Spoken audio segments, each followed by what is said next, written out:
Hello everyone, I'm Sonic98, bringing you the latest in video games, TV news, and more. For today's review, we are going to be reviewing Episode 7 of Season 2 of Transformers Robots in Disguise, Misdirection.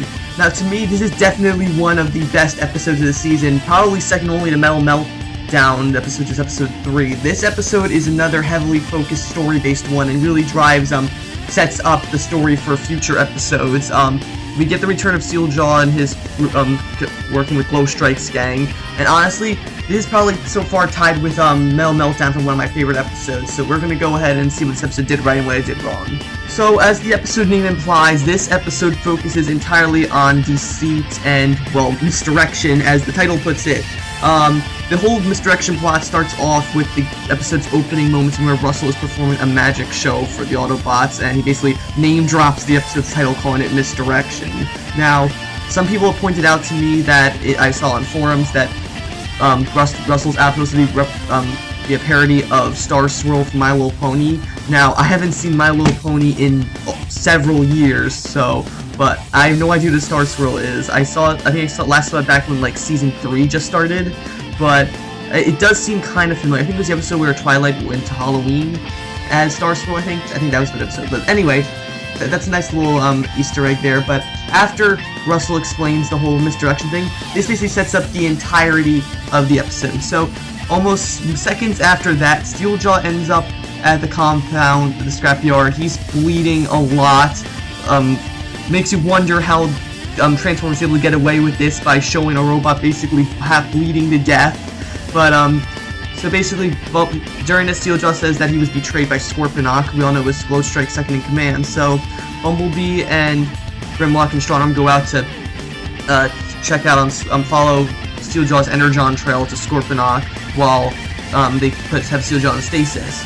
So eventually, Bumblebee, Stronarm, and Grimlock ends up getting to a drive-in movie theater where they are waiting for Scorponok. He eventually shows up with two mini-cons. I forget their names. They look kind of like Jetstorm and Slipstream, which they're like kind of like Buzzsaw mini-cons, but they look like, to me, they look kind of like Bakugans. Anyone remember those? They were like these balls, toys that you rolled onto metal cards to activate them. They were pretty cool. So Scorponok is chasing down these two mini-cons, or working with them. I can't exactly remember. And then we see Scorponok is working with Crazy Bull and Slice Dice, who we last saw in episode 4, Suspended. So this confirms that they actually were spies for Glowstrike, so that's cool.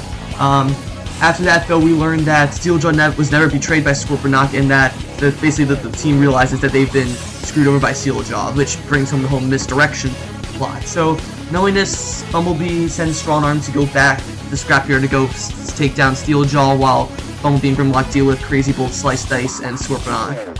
So, to me, right now we're gonna go to where we're gonna step away from Stronarm versus Steeljaw for a moment. We're still gonna talk about now Grimlock and Bumblebee versus Scorponok, Crazy Bolt, Slice Dice, and the mini-cons.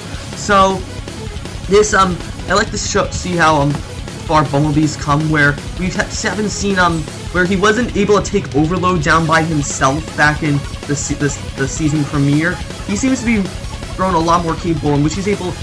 They're using misdirection once again, as the episode's title implies. He's able to single-handedly take down Scorponok, Crazy Bolt, and Slice Dice by convincing them that there's like magic on Earth, and it was a really funny scene. I think it was a good way to show how Bumblebee's able to think when he's like more clear-headed, as opposed to how rage-filled he was back in Overloaded.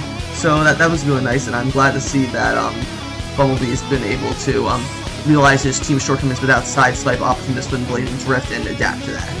So now we're going to get to my favorite part of this episode, and that would be Steeljaw versus Stronarm. So basically how Steeljaw is able to escape is that Steeljaw snuck in a subsonic, like, pulsator thing. He uses that to break the lock in a stasis cell, and then uses it to trap Denny, Russell, and fix it, while he frees several Decepticons. The full list of stones that he frees include Thunderhoof, Springload, Fisk, Quillfire, Overload, and I think that's and Clampdown. That was it. So he frees all of them. Fracture and Underbite are sadly still in status, so it looks like we won't be seeing them. If we're going to be seeing them again, we'll probably see them either in the season finale with Decepticon Island, or in the series finale that's going to be airing in this fall.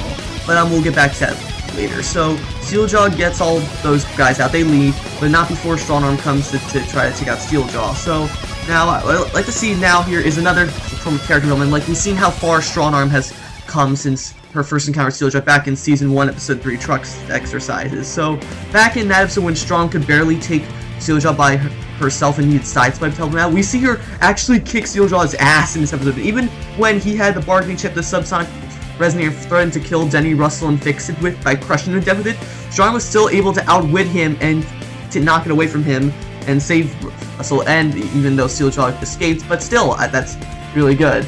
Now, there weren't really any cons this episode, almost literally none, but I feel like there's this one developer oversight. Now, this is just coming out to me personally, is Steeljaw's whole plan. So, basically, we know that Steeljaw faked Scorponok mauling him to near death in order to get Bumblebee, Grimlock, and Strongarm out of the scrapyard while he breaks them out. But here's the thing, though. We all know, like, obviously, Steeljaw wasn't any real pain as he was able to take on Strongarm quite well, actually. So, where did all that energon come from? Did he basically just cut himself and let it bleed for a bit, or did he just have raw energon lying around and Glowstrikes decided to cover himself in it and, like, dab it, like, in a paper trail on all the way to the scrapyard for Bumblebee's team to follow?